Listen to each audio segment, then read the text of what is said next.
Pecinta kasih, marilah kita panjatkan puji dan syukur kepada Tuhan Yang Maha Esa karena kita masih dapat melaksanakan lomba shoutout secara online. Dan hari ini saya akan membawakan materi saya yang bertema Dunia Tak Seburuk Yang Kita Kira.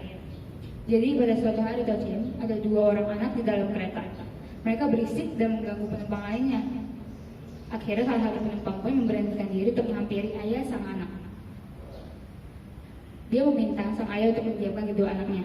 Akhirnya sang ayah pun mendiamkan kedua anaknya, menyuruh mereka untuk duduk manis.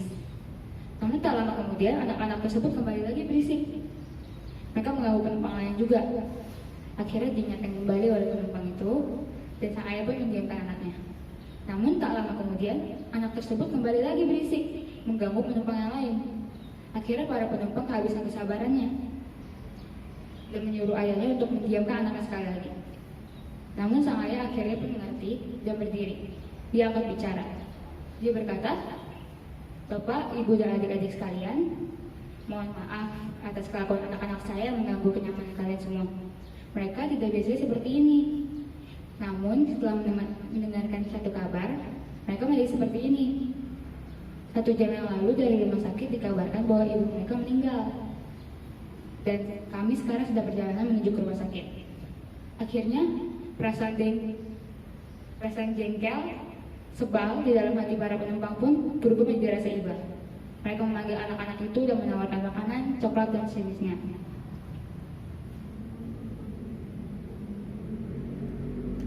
Setelah kejadian yang tadi, sebenarnya situasi dalam kereta itu berubah atau tidak? Tentu saja tidak. Anak-anak tersebut masih bermain, masih berisik, dan kalau dilihat-lihat masih sama seperti yang tadi, masih mengganggu kenyamanan para penumpang. Namun apa yang berubah? Yang berubah adalah cara pandang para penumpang. Awalnya mereka sebel, mereka jengkel, mereka melihat anak-anak berisik, namun menjadi rasa iba karena telah mendengar kabar yang diterima oleh anak-anak.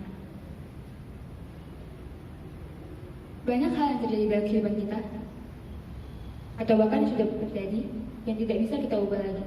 Tapi ada hal dalam diri kita yang bisa kita ubah, yaitu cara kita memandang sesuatu, cara kita memandang suatu kejadian, cara kita memandang kehidupan orang lain, dan cara kita memandang aspek kehidupan.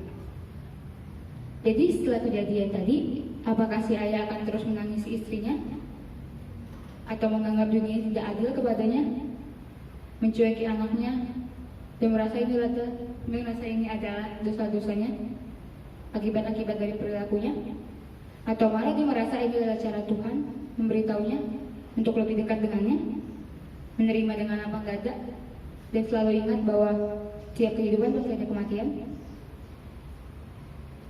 Sama seperti cara kita memandang dunia. Jika kita memandang dunia adalah tempat yang penuh cinta kasih, maka dunia akan menjadi tempat yang penuh dengan cinta kasih.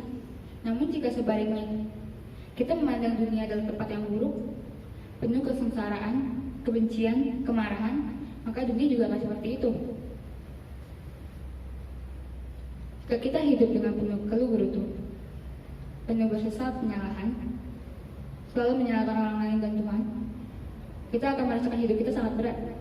Apalagi dalam keadaan pandemi seperti ini. Kita tidak boleh keluar, menggunakan masker kemana-mana, mencuci tangan setiap saat, menjaga kontak langsung, bahkan dengan orang terdekat kita.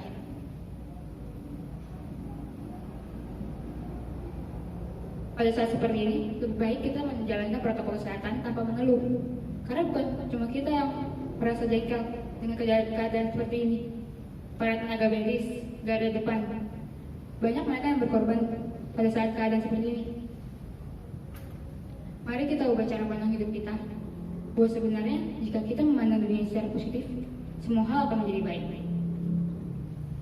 Di akhir jangkau ini, saya akan memberi kalian 2 ayat. Yang pertama ada ajaran besar bab 6 ayat yang keempat.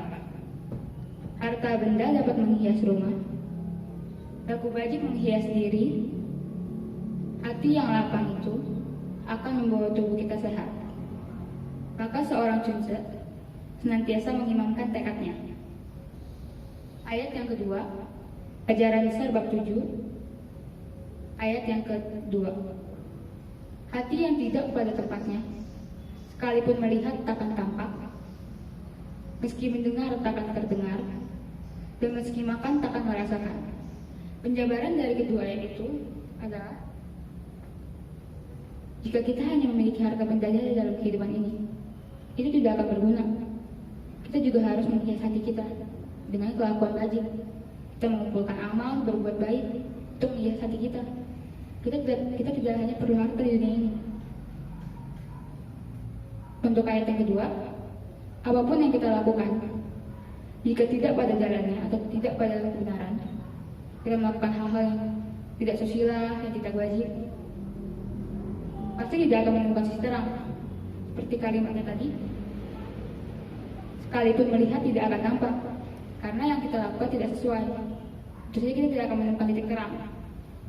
Sekian contoh dari saya, semoga bermanfaat bagi kalian semua, dan saya harap kalian tetap menjaga kesehatan. Weita Tungtian, Sansai.